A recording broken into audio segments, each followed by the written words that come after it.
entender? Para poder centrarnos en lo que queremos decir. ¿Ya?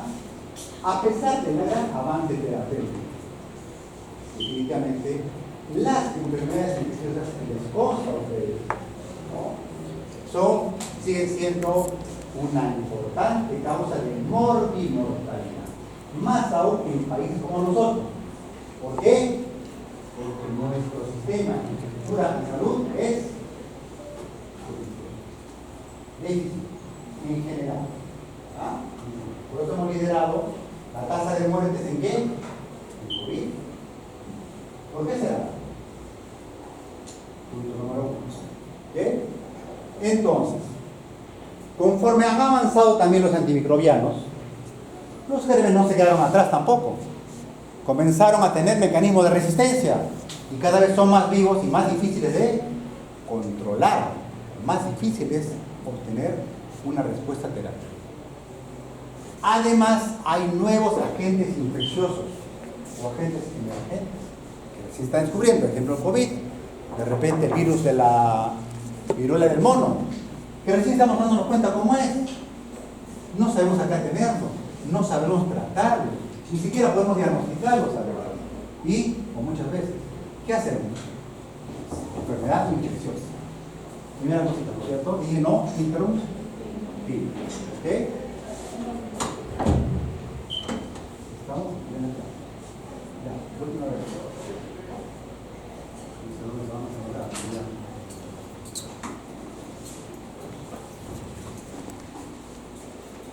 Por eso quiero el temor.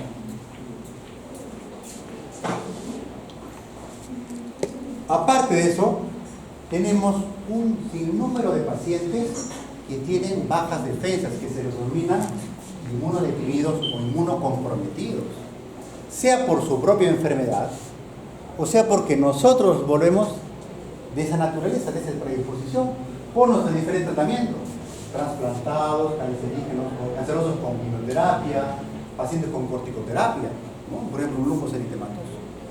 Están inmunodeprimidos y por lo tanto más predispuestos a las infecciones, ¿cierto? Recordar, y ahora más que nunca también, esta tríada ecológica que ya la reconocen ustedes. La interacción entre un agente infeccioso, el hospedero y el medio ambiente. Y ahora que está de moda pues el ciclón Yaku, ¿qué enfermedades emergentes ustedes creen que aparecerán en el norte del país? Parasitosis, leptospirosis, hepatitis, enfermedades hematológicas. Ese es el problema. No es que nosotros literalmente veamos un agente infeccioso, ya, tienes esto, te doy esto. Y el ambiente igual se desempeña. ¿Cuántos consumen sándwiches acá al frente? Ajá. Si no saben que la salmonelosis está prevalente, no, yo me cuido, entre comillas. Esa es. ¿No? De ahí la importancia también, por ende, este enfoque de los aspectos preventivo-promocionales. No es cuestión terapéutica, básica. Por ende, tenemos que hablar necesariamente de qué? Factores de riesgo. Primer aspecto. Este paciente, esta persona, tiene un determinado factor de riesgo. ¿Para qué? Para determinadas o determinadas infecciones. ¿Qué cosa es factor de riesgo? Cualquier circunstancia o característica de una persona que aumenta la probabilidad de padecer de una enfermedad en general, no solamente infecciosa. ¿Ok? No necesariamente está relacionado con el hecho de padecerla, pero hay factores de riesgo. Hay factores de riesgo modificables, el alcoholismo, hábitos nocivos en general, hábitos alimentarios, o no modificables. Bueno, la edad no se modifica, el sexo de repente se puede modificar en algún momento, ¿no es cierto? Ok, pero es así, ¿no? Y factores del hospedero influyen, por supuesto, en la probabilidad de adquirir enfermedad infecciosa. Sobre todo, el estado inmunitario, el estado nutricional, las inmunizaciones, que es obligatorio ahora detallar o preguntar a los pacientes. ¿Usted se ha vacunado contra el COVID? ¿Usted se ha vacunado contra la influenza? ¿Contra el neumococo? Es importante que ustedes lo sepan. Factores de riesgo. Primer aspecto a tomar en cuenta. ¿Ok? El patógeno, repito, no se queda callado, tiene sus propias características. A saber, contagiosidad, capacidad de propagación del organismo. Infectividad, capacidad del organismo de instalarse y multiplicarse en un ser vivo. Patogenicidad, capacidad del patógeno de producir la enfermedad. Este microorganismo es patógeno, este no es patógeno, este es muy vivo, este es oncito. Patogenicidad, virulencia, el grado de patogenicidad, el grado de severidad que produce, ¿no? Este organismo muy virulento significa que produce enfermedades muy graves.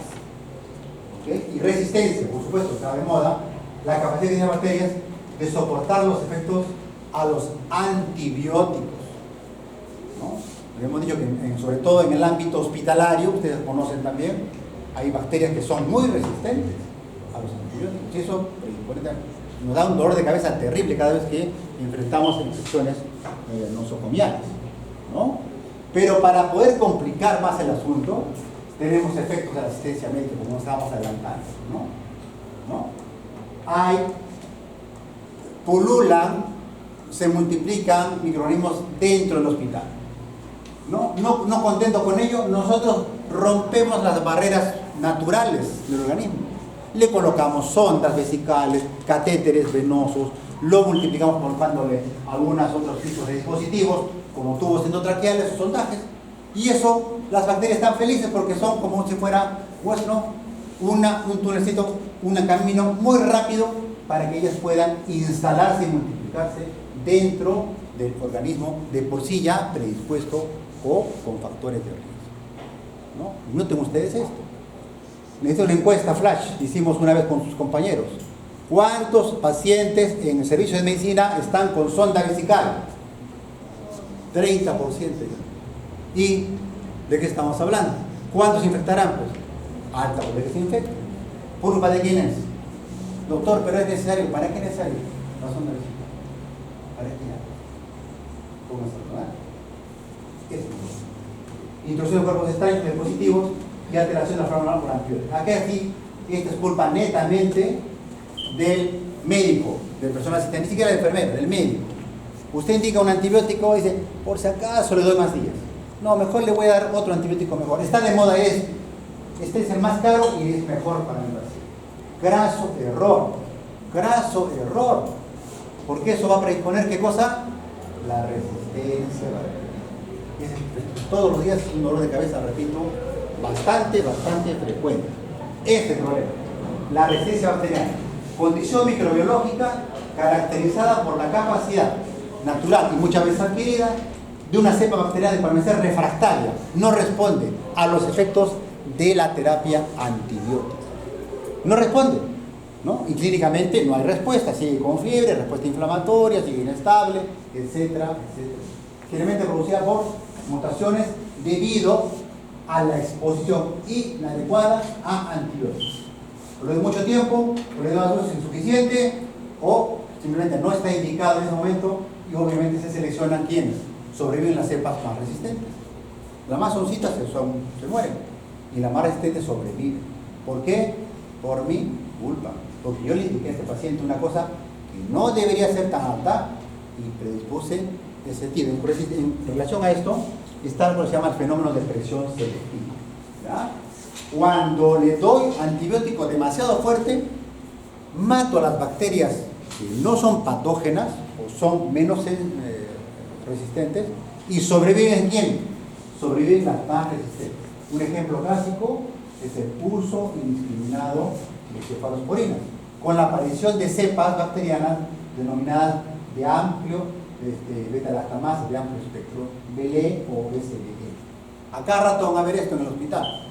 Bacterias BLE, beta-lactamasa, ¿no? Entonces, amplio espectro. O sea, no le hacen nada a los beta-lactámicos. ¿Por qué? Porque las bacterias, en vez del antibiótico, en vez de matar a la bacteria, las bacterias con sus beta-lactamasas matan al antibiótico, lo anulan. Lo anulan. Fíjense ustedes, entonces, es un juego. Es un juego muchas veces muy desequilibrante, ¿no? Entonces, hay bacterias que son buenas, no son patógenas que bacterias estériles. ¿Ya? Yo le doy demasiado antibiótico, mato todo lo que se ve, todo lo mato. Y aparecen, obviamente, porque las bacterias no se quedan solitas, las peores, las malitas, las resistentes debido a un fenómeno de presión selectiva. ¿Ok? Esa es la cuestión que tenemos acá. A ver, se me ha secado un poquito la garganta. Vamos a ayudarnos con dos laminitas de terminología que ustedes la van a aprender rápidamente. Por favor. En voz alta. Infección. Invasión y o multiplicación de un agente en un huésped susceptible. Enfermedad infecciosa. Es el conjunto de manifestaciones clínicas de una infección producidas por microorganismos, ya sean bacterias, virus u hongos. Enfermedad infectocontagiosa. Aquellas infecciones que se transmiten por contacto directo de persona a persona. Enfermedad infecciosa emergente. Es una nueva infección de aparición reciente en una población o infecciones que se extendieron a nuevas zonas geográficas. Enfermedad infecciosa reemergente. La reaparición de una enfermedad ya conocida después de una disminución significativa de su incidencia. Hasta ahí nomás. El siguiente, por favor. Sí, continúa. Infestación. Enfermedades producidas por invasión de un organismo por agentes parásitos externos o internos, superviviendo a costa de este, pudiendo transmitirse a otro huésped. Colonización. Presencia de un agente en una superficie mucosa del huésped, pero que no produce respuesta tisular o inmunitaria en este. Contaminación. Presencia de agentes vivos en prendas de vestir, artículos, utensilios, pisos, camillas, instrumentos, aparatos, equipos, agua, alimentos o en muestras corporales. Contagio, transmisión de una enfermedad por contacto con el agente patógeno de la causa. Y portador sano, es el nombre que se le atribuye a un individuo que lleva en su organismo un agente infeccioso que no le provoca ningún síntoma, pero que es un vector de transmisión a otros organismos. A otros organismos. Es importante la terminología para hablar con propiedad. Nosotros no somos periodistas, nosotros no somos regidores que hablan cualquier cosa, menos términos precisos. Y hay que hablar entre médicos y entre personal de salud de información de forma adecuada. Una cosa es colonización, una cosa es contaminación y otra cosa es la infección. La infección se caracteriza por la invasión y multiplicación de un organismo que va a provocar muchas veces, siempre, un proceso mórbido, un proceso de enfermedad clínicamente reconocible o manifiesto. Esa es la situación principal, ¿ya? Para diferenciarla de otras cosas, ¿ya? Es importante este tipo de situaciones.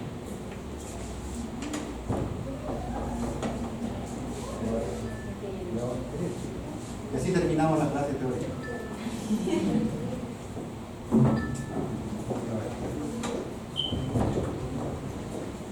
Ok, es un poquito, dice doctor, se parecen mucho los términos, pero tiene que conocer. Para hablar con propiedad, vuelvo a decir.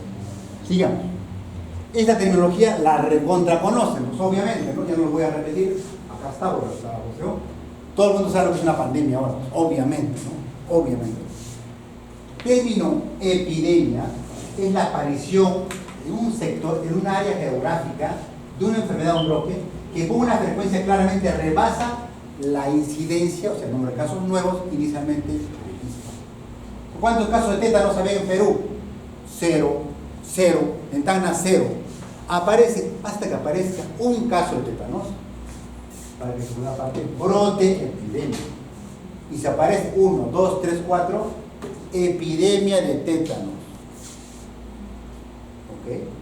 Cuando apareció el COVID hablábamos de epidemia, y acá justamente los alumnos dijeron, y ahora se está convirtiendo en pandemia. Afectación de personas a lo largo geográficamente extensa, ya prácticamente globalizada, de una enfermedad, ¿no? Un alto grado de infectividad, lo que sucedió pues obviamente con el SARS-CoV-2, ¿no? Entonces hablamos en propiedad. Endemia, ahora el SARS o los COVID o los virus SARS se van a convertir en endémicos. Ya aparecieron, ya hicieron sus brotes, ya se produjo la pandemia y ahora viene la endemia. O sea, se van a quedar en nuestro medio ambiente. Van a estar acá. Pero como somos la mayoría, somos ya reactivos, o sea, tenemos las defensas, tenemos defensivos, no van a producir enfermedad. ¿Hasta que cuándo?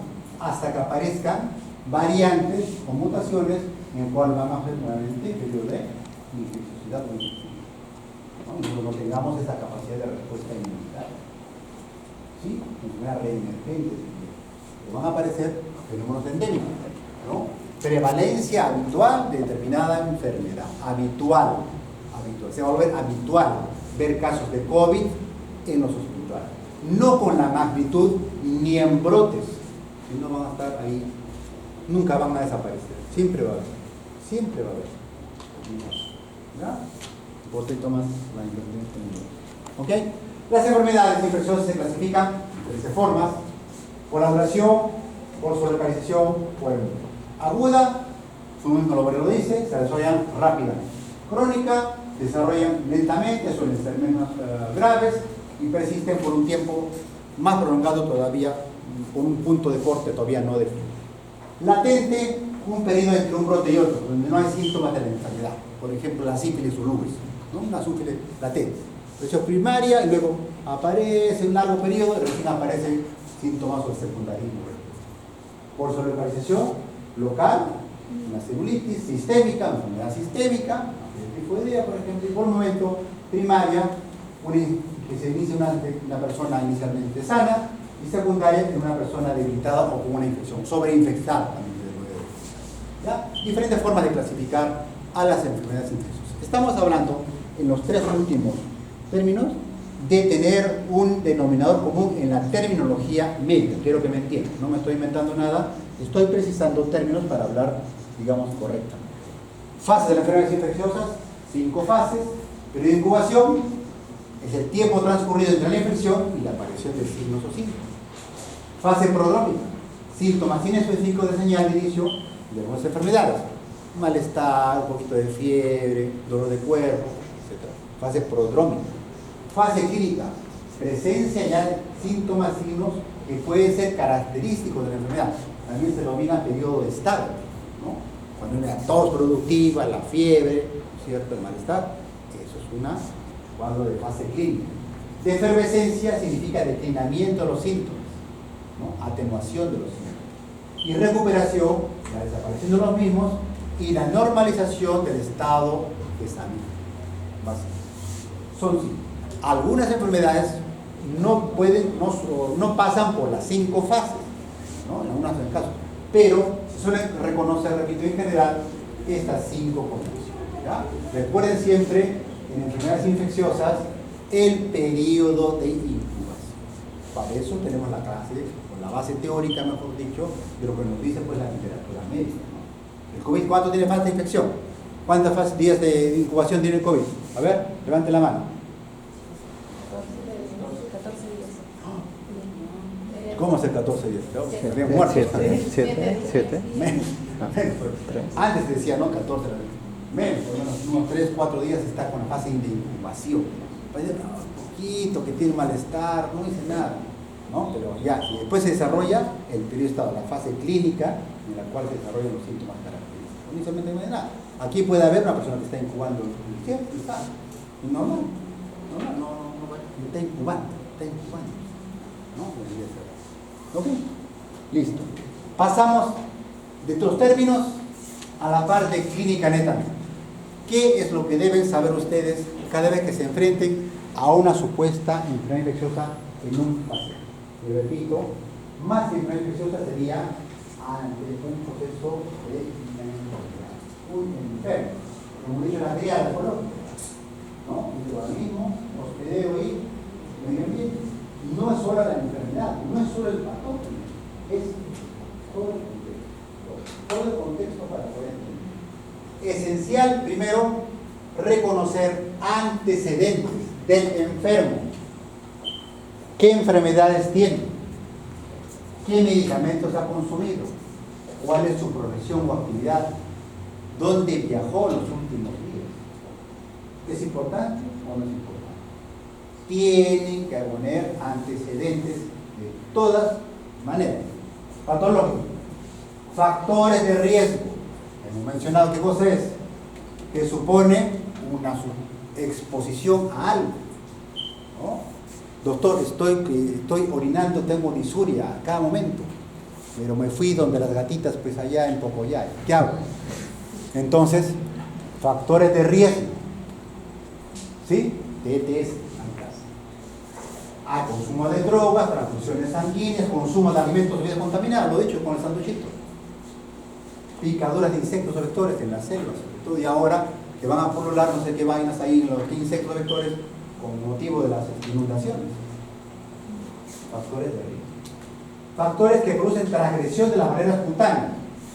Bueno, puede haber quemaduras y traumatismos, es verdad, ¿no? Un traumatizado con una herida abierta, exposición, ¿no?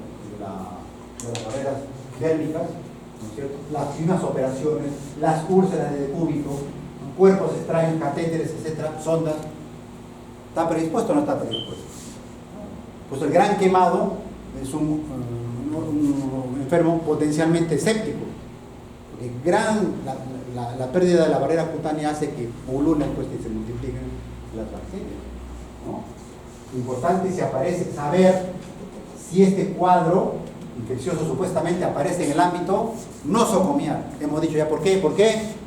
Porque las bacterias son muy resistentes, porque el organismo habitualmente que está hospitalizado se debilita, se desnutre, ¿no? Es importante eso.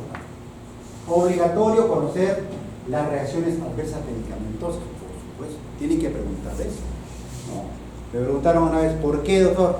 A ver, señor, ¿usted es alérgico a la penicilina? No. ¿A qué es alérgico usted? A las inyecciones. Entonces, ¿en qué quedamos? ¿En qué quedamos? ¿No? Sí, doctor, que cuando ve la aguja me mareé. Así. Entonces estamos... Hablar en buen idioma, ¿no? ¿Usted es alérgico? Te van a decir, no. ¿Pero qué te pasa? Ah, sí, doctor, sí me acuerdo. Por eso hablan de reacciones adversas medicamentosas y no alérgicas. Reacciones adversas medicamentosas y saber interpretar. Muchas veces por miedo, una persona no le gusta que le coloquen inyecciones, por decir un ejemplo. Hay que tener cuidado. Hay que tener cuidado. ¿Ya? Repito, antecedentes, sobre todo patológicos, viajes, ocupación es importante, factores de exposición, transgresión, puede ser por accidente, etc. Si está apareciendo en el ámbito hospitalario, y reacciones adversas medicamentosas. Ok, seguimos. Observar y preguntar. Esa en forma romántica, ¿no? ¿Cómo comenzó su enfermedad? Dejarlo hablar al paciente. Déjenlo hablar inicialmente. Les va a decir les va a orientar a ustedes. No, están mudos. ¿Qué tiene? Fiebre. Sigue mirando. Ni siquiera lo miran al paciente. ¿Qué más? Tos. ¿Qué más? Allá. Toma tu receta. Es justo eso. Paciencia, paciencia, paciencia. Si esto toma un tiempo, y lo que no tenemos acá nosotros es tiempo. Paciencia. Déjenlo hablar al paciente. Por supuesto, la anamnesis tiene que ser dirigida. Porque así como atiendo uno, hay 20 pacientes más que yo tengo que atender. Claro. ¿Qué tiene usted? Tos. ¿Cómo es su tos? ¿Cuándo comenzó? ¿Qué tipo de flema bota? ¿Es muy exigente? ¿Cuándo tose más? ¿Ya? Estrategia congruente en atender. Estrategia. Hemos dicho ya, antecedentes, reacciones adversas, factores de riesgo y la anamnesis dirigida a los síntomas principales que afectan. ¿No? Hay pacientes que son muy concisos y precisos en decir sus síntomas, pero otros no les van a colaborar y se van a ir por la tangente. No les van a colaborar. Paciencia, tienen que ustedes que encaminarlo. ¿Por qué consulta usted? Por fiebre, ¿sí?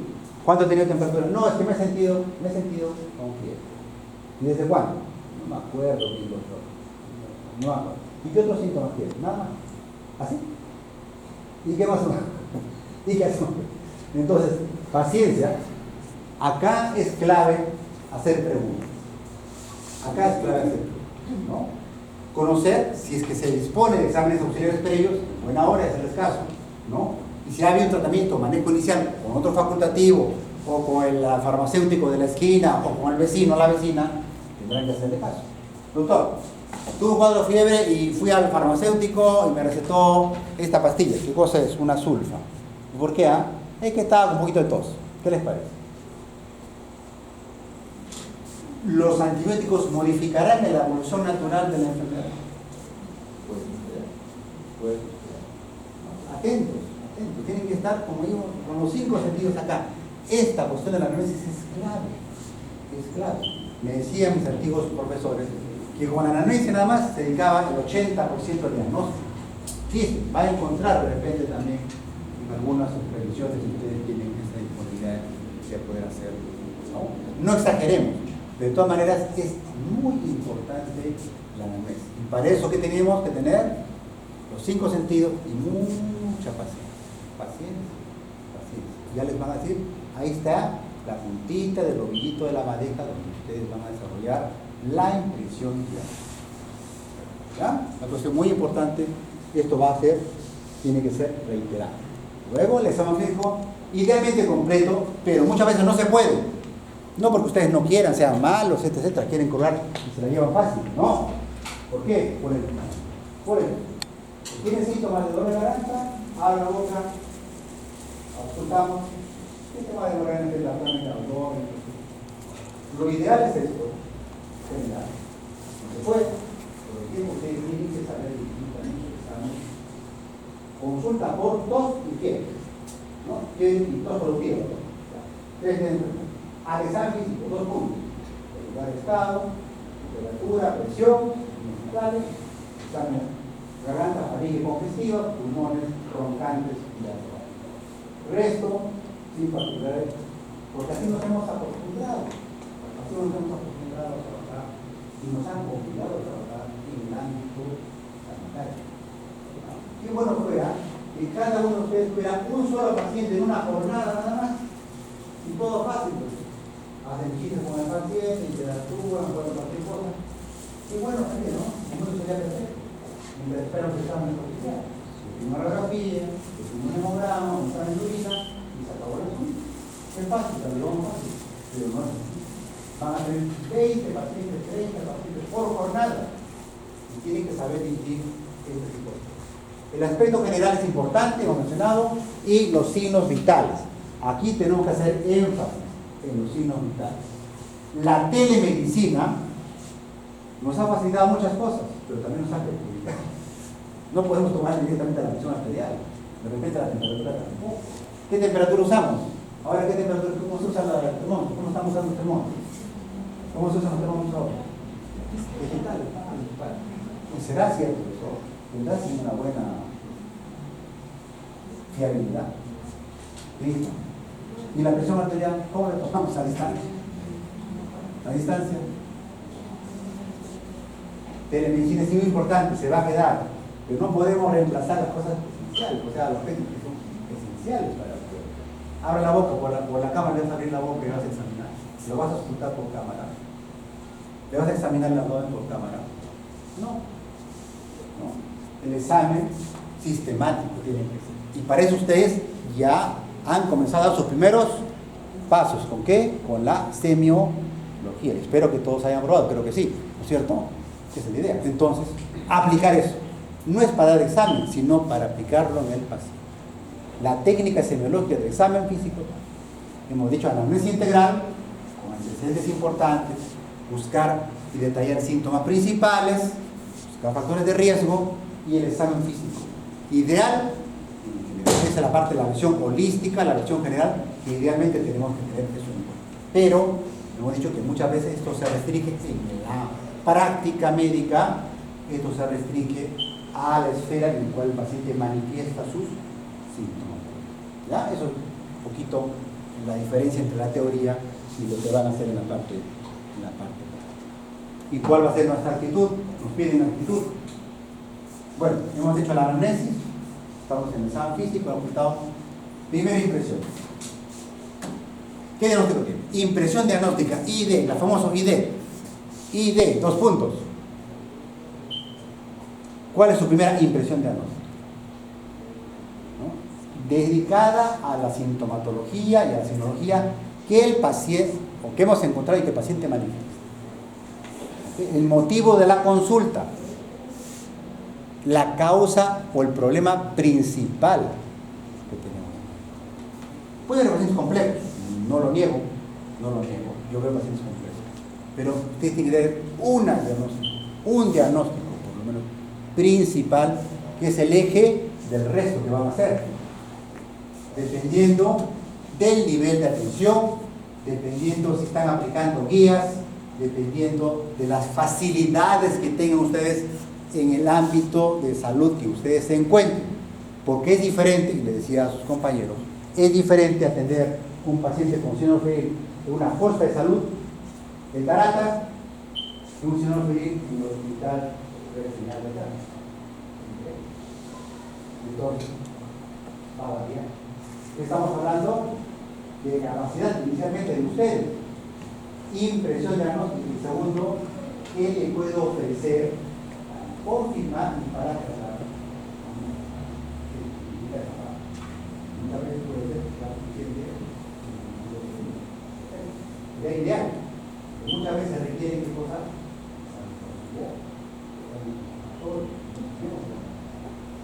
Entonces, veremos nuevamente, ¿no?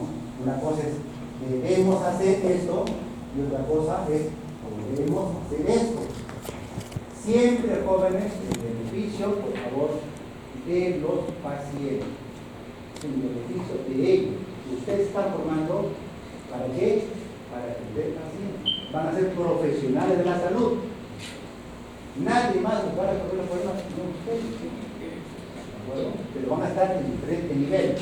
Unos van a ser nivel 4, unos van a llegar a consultas, otros van a ser nivel 1 y van a atender pacientes de la población general. Y él va a ser súper especialista, solamente dedicado a tratar el dedo gordo del pie izquierdo, nada más. ¿Se dan cuenta? ¿Se dan cuenta? Por eso es que adolecemos en una capacidad de atención primaria. Ustedes se van a dar cuenta. Ustedes se van a dar cuenta. Por eso adolecemos en los hospitales de diferentes elementos de diagnóstico. ¿Se van a dar cuenta? Por eso hay mucha desnivel entre la atención privada y la atención pública. ¿Se van a dar cuenta? ¿Se van a dar cuenta? ¿Se van a dar cuenta? ¿No? Este es el problema. Ustedes van a estar en medio de eso como si fueran un sándwich. Como si fueran un sándwich. Entonces, conciencia de ese aspecto de la actitud del médico. ¿No? Yo puedo pedir, pues, si tiene dolor de cabeza, yo pido una tomografía, una resonancia, mejor doctor, una resonancia magnética. ¿No? ¿Puede pagar usted, señor? Son 1.200 soles. ¿Puede pagar? ¿Puede pagar? Sí. Yo soy doctor Mendoza, pero aquí dice que no. Acá tengo dolor de cabeza. Yo le digo, yo soy el especialista. ¿Se dan cuenta? ¿No? Entonces, conciencia acá, racionalidad y conciencia, estudios imagenológicos, procedimientos invasivos, peor aún, de repente requiere la atención por un cirujano, puede ser un abdomen agudo, etc. Y tratamiento inmediato o derivación oportuna. O derivación oportuna. Tengo un cuadro con 39 de temperatura, pero está con 70-50 de presión. Por Dios, está en una posta de salud. ¿Qué tengo que hacer? ¿Qué es lo que tengo que hacer? 70-50 de presión, 39 de temperatura. Ahora, levanta la mano. ¿Qué tengo que hacer? Estoy atendiéndolo en el... Acá nomás en el 8 Bravo. Hay que derivarlo.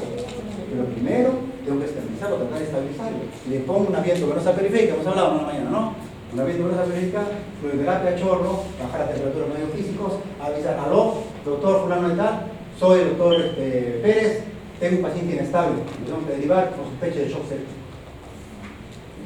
Afortunadamente en Tacna, usted tiene la facilidad de que el 90% de la población está en la región urbana. Pero eso no sucede en Piura, eso no sucede en Turno. No. Manden mucho en la selva, en Cayale, por ahí. He visto alumnos de ustedes desplazándose en botes, para atender a los pacientes. Y la terapia no lo hace. No, es bien fácil, ¿no? Anda, toma y anda, vete al... No, es usted, es el paciente. A medianoche, conduciendo ustedes mismos para llevar al paciente al centro de destino. Actitud del medio. Actitud del medio. No todo lo que brilla es oro. Medida de contingencia peor, todavía las epidemias peor. Esto del COVID nos remató. Y salió a la luz todas nuestras deficiencias en las atenciones que tenemos. No solamente estoy hablando de capacidad de infraestructura, se acabó el oxígeno, no había ambientes y literalmente los pacientes necesitaron oxígeno, se morían ahí en la entrada del hospital. Ha sido muy dramático. Demasiado dramático ha sido la experiencia que hemos tenido nosotros. ¿Acaso sabía PPP? Estamos seleccionando, racionalizando los equipos de protección personal. No había los equipos. Muy importante entonces, enfoquen de esa manera, ¿ya? Mucha paciencia con la análisis, el examen físico dirigido, todo bien, en la impresión diagnóstica, y puedo atender a este paciente a mi nivel, lo puedo hacer o lo tengo que derivar, lo puedo estabilizar, hay razones para estabilizarlo, hacer ahora, o lo puedo derivar, o yo lo puedo atender a mi nivel, con los dispositivos, con los exámenes que tengo en mi centro de salud. Ustedes van a ser jefes del servicio, del centro de salud. Tienen que disponer. Si no tienen oxígeno, si no tienen un suero fisiológico, si no tienen una cánula, ¿qué van a hacer ustedes? ¿Qué van a hacer ustedes? Eso es lo que se les pide. Entonces, muchas veces la necesidad hace que de las guías famosas, de las guías, de las definiciones, derivemos y adaptemos a nuestra realidad y hacemos, como quien dice, improvisaciones. Somos reyes de la improvisación, ¿no? Improvisación. Pero ¿qué hacemos si no tenemos esta situación? ¿Ok? Entonces, la atención sanitaria, y más aún estos años, ha enfatizado en dos aspectos importantes. Uno, medidas de bioseguridad. Bioseguridad. Palabra recontra trillada, pero que es una realidad. Que tenemos, ¿no? La limitación de los efectos de infectividad y de contagiosidad que tienen las bacterias o microorganismos en general para evitar la propagación de los infecciones. Y la protección, o se llama EPP, equipo de protección personal, del personal de salud, no solo médicos, más aún enfermeras, más aún técnicos, que están más a la mano, más en contacto con los pacientes, equipo de protección personal para protegerles a ustedes. Hay que cuidar a los cuidadores, a los que atienden la salud primero, la parte de ustedes. Pregunto, ¿ustedes han tenido oportunidad de usar equipo de protección personal en los hospitales?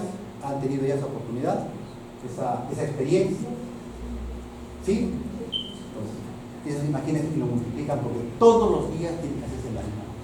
Por eso es que los hospitales restringen la atención, ¿no? Restringen el espacio de ustedes también. EPP, bioseguridad, no pasan acá, equipos restringido. Muchas veces nos volvemos más papistas que el Papa, ¿no? Ni siquiera podemos permitir la presencia de familiares, etc., porque todo es restricción, todo es restricción. Pero estamos en una etapa de, yo diría, de estas secuelas que traen, pues, psicológicas, ¿no? De que todo nos infecta, pues, de que todo nos infecta ya, todo nos infecta ya, todo nos infecta. Al fin y al cabo, tantos médicos han muerto personalmente ya, todos, no. A mí no vengan con visitas, con nada, yo me pongo en mi MPP, examino a la distancia y cuídate, no te me acerques, te voy a examinar así nomás, así nomás. No hay que exagerar tampoco. ¿Quiénes van a atender a los pacientes si no? Ustedes. Entonces tienen que participar. Atención sanitaria. En la medida básica son lavado de manos. Es lo más importante para ustedes.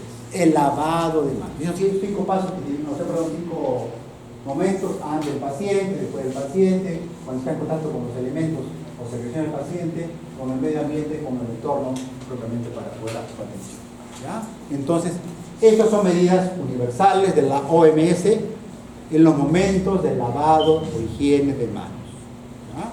Verbigracia ahora se llama fricción de manos cuando se utiliza el alcohol. Pero el lavado de manos con jabón, lavado de manos, ese es el tradicional. ¿Ya? Y la fricción de manos es con el alcohol gel y todo lo demás que ustedes tienen. Pero es lo mismo. Los pasos son los mismos prácticamente. Cómo lavarse la mano, eso está pegado en los hospitales, ustedes deben recordar, ¿no es cierto? Los 10 o 11 pasos que tenemos, y tienen que hacer nuevamente la práctica, porque tienen que aprender a lavarse la mano y enseñar a ustedes al personal y a su personal, sobre todo personas jóvenes como ustedes, que tienen que proceder de esa manera. No va a ser la primera ni la única vez que va a haber COVID, jóvenes. Va a haber otras, históricamente lo hay, ¿no es cierto? Otras epidemias que van a suceder. Y cuando ustedes sean profesionales, tengan la plena seguridad que va a haber otra epidemia. ¿De qué? No sé. Pero va a haber otra epidemia. Igualito. Y vamos a repetir la misma diapositiva. Lavado de manos, ya, es importante eso. Los 11 pasos. Bueno, la pandemia por COVID nos enseñó bastante. Nos enseñó, pero a la mala, ¿no? Como quien dice, a la mala nos enseñó bastante. Todas las medidas de protección de PP, las medidas de seguridad, etcétera, a difundir, a hacer campañas, la campaña de vacunación después, posteriormente, se llevó a cabo, la restricción, organización o reorganización de los hospitales, etcétera, etcétera. Entonces, preparémonos porque ustedes tienen suerte de que ya esté terminando o ya ha terminado la pandemia, la quinta ola me parece en el Perú, pero eso va a suceder nuevamente. Tengan la plena seguridad que nuevamente nos vamos a hacer. Si están en el norte del país, por ejemplo, si estuvieran en el norte, hemos dicho, enfermedades reemergentes, como la leptospirosis, la hepatitis, que van a suceder, de todas maneras, el dengue, estamos hablando, nos olvidamos del dengue, ¿no? De todas maneras, ¿no? Entonces, acá estamos happy por ahora en tal, por ahora, digo, ¿no? Pero imagínense otras zonas, de la selva, la región norte, cómo estarán también en estos momentos y en el futuro, ¿ya? Entonces, es suficiente tener una actitud altruista, empática con el paciente, saber términos básicos de infectología y dedicarnos específicamente a la anamnesis y examen físico. Si me diga que esto retrocedemos hace 20 años, diría que sí, porque mi profesor me enseñó así. Yo tuve profesores a eminencias en la parte de medicina y me enseñaron así los doctores, que eran muy reconocidos, y lo que decía el doctor se cumplía, pero ahora no es suficiente, lamentablemente no es suficiente, porque con el devenir del avance de los años, el ámbito o el hecho o el acto médico del examen físico per se ha perdido en la práctica relevancia. A tal punto, y no digo que sea bueno, a tal punto que ahora nadie diagnostica si no es con exámenes auxiliares, que siguen llamando exámenes auxiliares, ¿no? Y siguen llamando exámenes auxiliares, no deberían llamar exámenes auxiliares, deberían exámenes primordiales, pero bueno. ¿Qué nos enseñan nosotros? Los auxiliares son los que ayudan a confirmar pero ahora no, sin tomografía no hacemos examen, no ha pedido tomografía, no la ha pedido ecografía, no la ha pedido examen, un sacrilegio, no ya, peor todavía, te van a hacer juicio y todo lo demás. Para decir que, a pesar de que estamos diciendo que el examen físico es esencial, es básico para todo el mundo, no podemos dejar de convivir si no es con examen físico. La mitad la vimos ahora. Ya, de repente no le pediste examen, te vamos a escuchar. Gracias por no médico legal. Y así vemos responsabilidad. Por ejemplo, hacer diagnósticos de apendicitis por tomografía. Yo no digo nada. Fíjate, no le pediste tomografía, pero para qué está bueno. No, dice. Entonces, hay un contrasentido, un entredicho entre los mismos profesionales de salud respecto a eso. ¿Por qué? Porque estamos a la defensiva. Estamos a la defensiva, no tenemos que tener exámenes auxiliares. Sí, pide. Entonces, estamos ahí. Que queremos dar el paso y no. Y la corriente nos lleva a tomar. Caballero, ¿no? Bien, dentro de los principales exámenes auxiliares está la parte microbiológica. Y de la parte microbiológica está reconocer los rasgos fenotípicos de las bacterias. Lo tradicional, ¿no? De las colonias, de cultivo, de las características, ¿no? Microscópicas de las bacterias, su gran positivo, su gran negativo, lo tradicional. Pero hoy en día, en el mundo actual, esto no es suficiente.